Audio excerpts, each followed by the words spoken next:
మరుసటి రోజు పొద్దున్నే 10కి రేవంత్ ఆట జరిగే స్థలానికి చేరుకున్నాడు. అప్పటికి చాలా కొద్ది మంది జనమే ఉన్నారు. పొలాన్స్కీతో ఆట మధ్యాహ్నం ప్రారంభమవుతుంది.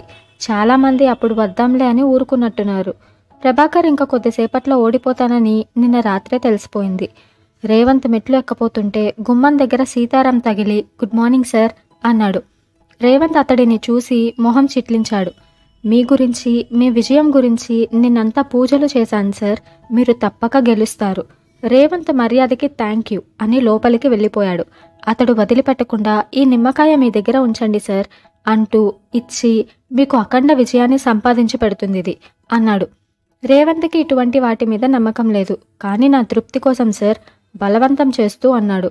అతడు దాన్ని క్యాజువల్గా అందుకొని లోపలికి ప్రవేశించాడు. 10:30కి ఆట ప్రారంభం అయింది.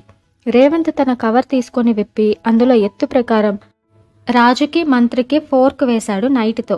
ప్రభాకర్ చాలాసేపు ఆలోచించి మంత్రిని వదులుకున్నాడు. చూసే వాళ్ళకి అతడు ఎందుకు అంతసేపు దాని గురించి వేరే ఇంకో ఎత్తు లేనప్పుడు ఆలోచించాడో అర్థం కాలేదు.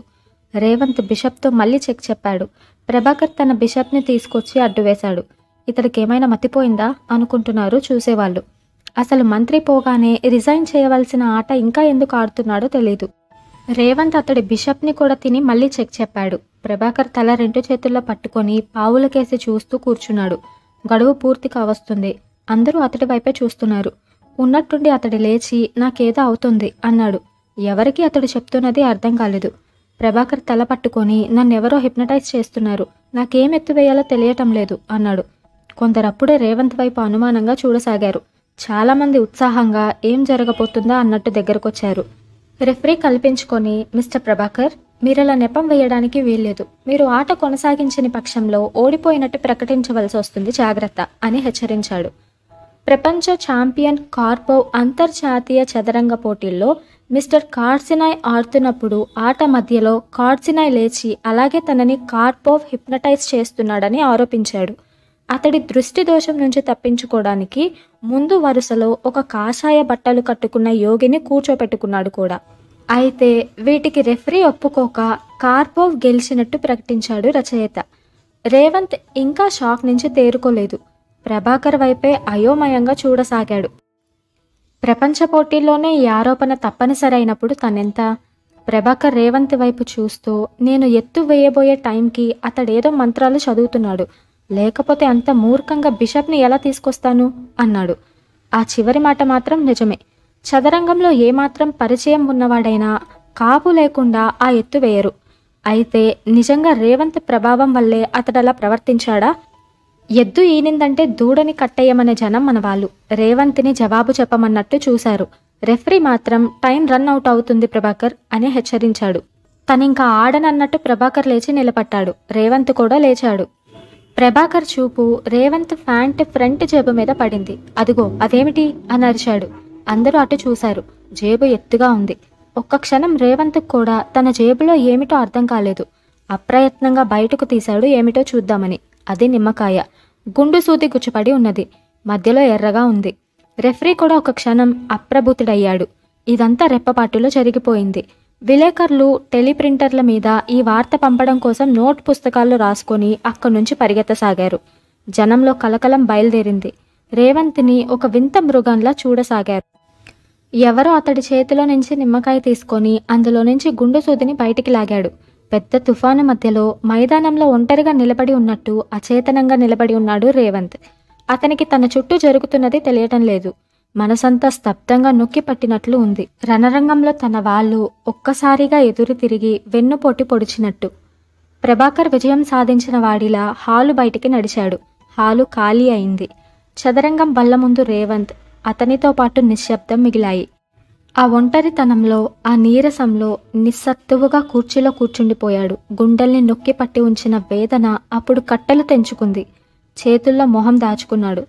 ఆ విశాలమైన నిర్మానుష్యపు హాలులో అతడు అలా ఎంతసేపు ఉండిపోయాడో తెలీదు. భుజం మీద చెయ్యి పడితే తడి కళ్ళతో తలెత్తి చూశాడు పొలాన్స్కీ మాట్లాడలేదు. భుజం తట్టి ఊరుకున్నాడు. ఆ క్షణం, ఆ ఓదార్పు చాలు. 2 క్రీడాకారులు ఆ గదిలో నుంచి నిశ్శబ్దంగా బయటికి వచ్చేశారు. అయితే ఈ సమస్య ఇంత సులభంగా తేలిపోలేదు. మరుసటి రోజు స్పోర్ట్స్ కాలం నిండా ఈ వార్తలే. గ్రాండ్ మాస్టర్ విజయం వెనుక ఉన్న అసలు రహస్యం. క్షుద్ర శక్తుల సాయంతో గెలుస్తున్న గ్రాండ్ మాస్టర్ వగైరా వార్తలు వచ్చాయి. ప్రఖ్యాత చదరంగపు ఆటగాడు బాబీ ఫిషర్ పట్ల జనంలో ఎంత సంచలనం రేగిందో రేవంత్ పట్ల అలాగే ప్రారంభమైంది. మద్రాసు నుండి వచ్చే తమిళ పత్రిక ఇంకా ముందుకెళ్ళింది. కొంతకాలం క్రితం ఒక రష్యన్ మ్యాగజైన్ పోలాన్స్కీతో ఇంటర్వ్యూ చేసి ప్రచురించిన వ్యాసం తాలూకు హెడ్డింగ్ని పట్టుకుంది.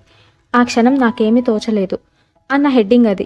పొలాన్స్కీ కూడా రేవంత్తో ఆడేటప్పుడు తనకేమీ తోచలేదు అన్నాడు. అంటే పొలాన్స్కీ మీద సాధించిన విజయంలో కూడా ఇదే ట్రిక్ ఉపయోగించాడన్నమాట రేవంత్. పొలాన్స్కీయే ఇలా అన్నాడంటే ఇక ఎదురేముంది? తనే సందర్భంలో అలా అన్నాడో వివరించడానికి అంత క్రితం రోజే పొలాన్స్కీ వెళ్ళిపోయాడు. అయిన పరిస్థితి ఎలా వచ్చిందంటే పొలాన్స్కీయే స్వయంగా వచ్చి నేనలా మాట వరుసకు అన్నాను అన్నా వినిపించుకునేటట్టు లేరు జనం. రేవంత్ కళ్ళలో నిజంగా హిప్నాటిక్ పవర్ ఉన్నదా అన్న చర్చలో తల మునకలై ఉన్నారు. మరుసటి రోజు సాయంత్రం ప్రాంతీయ క్రీడా మండలి సర్వసభ్య సమావేశం జరపడానికి నిర్ణయమైంది. మన దేశంలో ఇంతవరకు గ్రాండ్ మాస్టర్స్ లేరు. మొట్టమొదటి వాడివి నువ్వే. బహుశా అందుకేనేమో ఇంత అలచడి అన్నాడు జేమ్స్. రేవంత్ మాట్లాడలేదు.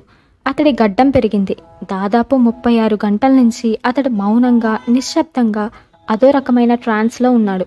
నిరాసక్తత, వేదాంత భావం అన్ని మిళితమైన మౌనం అది.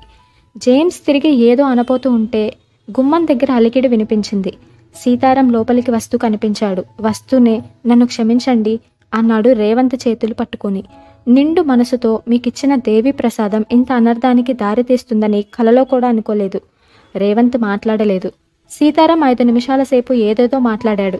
ఈ విషయంలో తప్పంతా తనదేనని, తనే ఆ నిమ్మకాయని రేవంత్కిచ్చానని ప్రపంచానికి చెప్తానని హామీ ఇచ్చాడు. గుడ్డిలో మెల్లనుకున్నాడు రేవంత్. కానీ అంతలో సీతారాం నసుకుతున్నట్లు మీ పుస్తకం నాకు అదే అంకితం అని ఆగాడు. శ్రోతలిద్దరికీ అర్థమైంది అతడి బిజినెస్ ప్రపోజిషన్. నువ్వు నాకు సాయం చెయ్యి, నేను నీకు ఆ సాయం చేస్తాను. రేవంత్ కోపాన్ని అతి కష్టం మీద ఆపుకొని గెటౌట్ అన్నాడు. సీతారాం అతడి వైపు వెక్కిలిగా చూసి బయటికి నడిచాడు. జేమ్స్ కూడా చప్పున గదిలో నుంచి బయటకొచ్చి అతన్ని అనుసరించాడు. సీతారాం, నువ్వేమీ అనుకోకు. రేవంత్ మనసేమీ బాగోలేదని నీకు తెలుసు. అతని తరపున నేను మాట్లాడతాను అన్నాడు. సీతారాం మొహం విప్పారింది. పరిస్థితిని మీరు గ్రహించగలిగారు సార్ అన్నాడు. ప్రత్యర్థిని ఓడగొట్టడం కోసం మంత్రించిన నిమ్మకాయ ఇమ్మని నన్ను రేవంత్ అడిగాడు అని నువ్వు ఒక పేపర్ స్టేట్మెంట్ ఇస్తే ఇక రేవంత్ బ్రతుకుతాడా? ఇంత చిన్న విషయం అతడు అర్థం చేసుకోవడం. అదే సార్ నేను చెబుతున్నది కూడా. నా మంచితనం ఆయన అర్థం చేసుకోవడం లేదు. అప్పుడే పేపర్ వాళ్ళు నన్ను అప్రోచ్ అవుతున్నారు కూడా. నువ్వే కానీ ఆ నిమ్మకాయ సంగతి రేవంత్కి ఏమీ తెలీదు, నేనే అతడికి మేలు జరగాలని ఇచ్చాను అని చెప్పావనుకో, రేవంత్కి పోయిన ప్రెస్టేజ్ అంతా తిరిగి వస్తుంది కదా. ఎందుకు రాదు? అంత సాయం చేసిన నీకు తన పుస్తకం అంకితం ఇవ్వడంలో తప్పేముందో నాకు అర్థం కావట్లేదు. రేవంత్కి చెప్తాను. అది అలా చెప్పండి అన్నాడు సీతారాం. మరి తర్వాత ప్రభాకర్ ఊరుకోడేమో అనుమానంగా అడిగాడు జేమ్స్. నువ్వు తన వైపు ఉన్నావని అనుకుంటున్నాడుగా. వాడేం చేస్తారు సార్ మనల్ని? అదేమిటయ్యా, రేవంత్ దగ్గర నిమ్మకాయ ఉన్నట్టు అతను తెలుసుకోగలిగాడంటే అతడు సామాన్యమైన వాడై ఉండడు. అబ్బే అదేం లేదు, నేనే చెప్పాను అతడికి. అయితే అందులో అతని గొప్పేం లేదన్నమాట నువ్వే చెప్పావు. అవును, నేనే చెప్పాను. ఆ మాట పూర్తి కాకముందే అతడు శరీరం గాలిలోకి లేచింది. అది క్రింద పడకముందే మళ్ళీ లేచింది.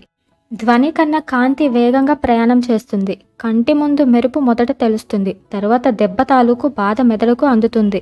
5 నిమిషాలు గడిచేసరికి బొగ్గు గనుల్లో పనిచేసే కార్మికునిలా తయారయ్యాడు సీతారాం. అతడి కాలర్ పట్టుకొని లేపుతూ జేమ్స్ అన్నాడు, నేను రేవంత్లా సున్నితున్ని, లేత మనసున్నవాణ్ణి కాను. ఆ విషయం గుర్తుంచుకో. ఆఫీసులో పని చేసుకుంటూ ఉండగా రేవంత్కి మేనేజింగ్ డైరెక్టర్ నుండి పిలుపొచ్చింది. పెన్ను మూత పెట్టి అతడు ఆయన ఛాంబర్లోకి వెళ్ళాడు. కూర్చో. రేవంత్ కూర్చున్నాడు. ఆయన ఓ 2 నిమిషాలు మాట్లాడలేదు.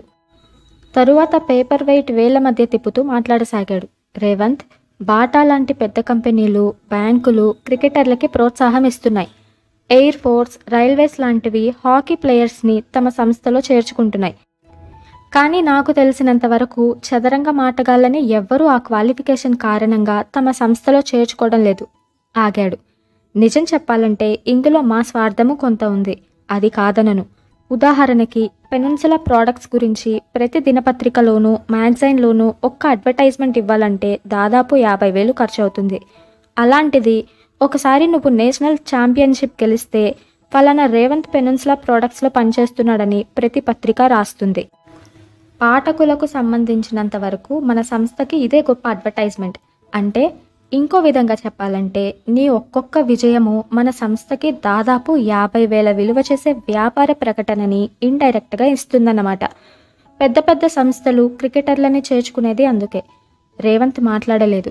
ఆయన నెమ్మదిగా విషయంలోకి వస్తూ అన్నాడు, కెన్వాసింగ్ ఎంత బాగా పనిచేస్తుందో రేవంత్. నువ్వు చిన్నవాడివి, నీకు తెలియకపోవచ్చు. యాంటీ క్యాన్వాసింగ్, వ్యతిరేక ప్రచారం ఒక్కొక్కప్పుడు అంత అపాయకరంగా పనిచేస్తుంది. అర్థం చేసుకోగలవు అనుకుంటున్నాను. Now you can go. తూచి ఆయన చాలా తక్కువ మాట్లాడాడు, కానీ తరచి చూసే కొద్దీ అందులో ఎన్నో అర్థాలు కనపడతాయి. రేవంత్ మొహం పాలిపోయింది. సత్తువంతా కాళ్ళలోకి తీసుకొని లేచి అతి కష్టం మీద గదిలోకి వచ్చి కుర్చీలో కూలపడ్డాడు. ఇన్ని వైపుల నుంచి ఉప్పెన ఒక్కసారి వస్తుందనుకోలేదు. ఈ ప్రపంచం మీదే తెలియని కసి, ఏదో చెయ్యాలి, తనేదో చేసేయాలి, ప్రపంచం నుంచి పారిపోవాలి. ఫోన్ ఎత్తి అకౌంట్స్ డిపార్ట్మెంట్కి ఫోన్ చేశాడు. నా గ్రాట్యుటీ అది మొత్తం ఎంత వస్తుందో చెప్తారా? 2 నిమిషాల తర్వాత వాళ్ళు చెప్పారు. కాగితం తీసుకొని రాజీనామా పత్రం రాయసాగాడు. తన కసికి, ద్వేషానికి అవుట్లెట్ తన మీద తనే పగ తీర్చుకోవడం. 4-5 వాక్యాల కన్నా ఎక్కువ రాయలేదు.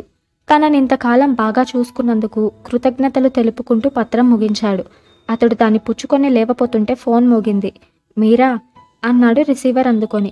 I'm sorry. ఇద్దరూ నిశ్శబ్దంగా ఉండిపోయారు. ఆ మౌనాన్ని చీలుస్తూ ఆమె అన్నది, ఏం చేస్తున్నారు? అతడు తన చేతిలోని కాగితం వంక చూసుకొని పేలవంగా నవ్వుతూ చెప్పాడు చేస్తున్నది. మీకేమన్నా మతిపోయిందా అంది. అతడు చెప్పడం ప్రారంభించాడు.